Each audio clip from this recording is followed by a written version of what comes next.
कुनै पनि फाइल अथवा फोल्डरलाई कसरी डिलिट गर्न सकिन्छ र त्यही फाइल अथवा फोल्डरलाई रिसाइकल बिनबाट कसरी रिस्टोर गर्ने भन्ने बारे जानकारी दिन गइरहेको छु। साथीहरु भिडियोलाई अन्तिमसम्म हेर्दै गर्नुहोला।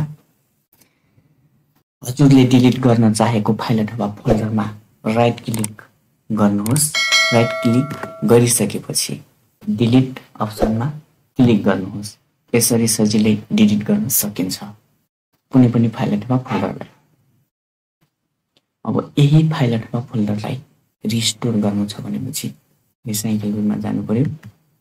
गइसकेपछि अब कुन अथवा फाइल अथवा फोल्डर कुन हो त्यसैमा राइट क्लिक गर्नु पर्यो। त्यसपछि रिस्टोरमा क्लिक गर्नु पर्यो। यसरी सजिलै रिस्टोर गर्न सकिन्छ। साथीहरु भिडियो कस्तो लाग्यो लाइक कमेन्ट शेयर र च्यानललाई सब्स्क्राइब गर्नु नभुल्नु। हस्त धन्यवाद।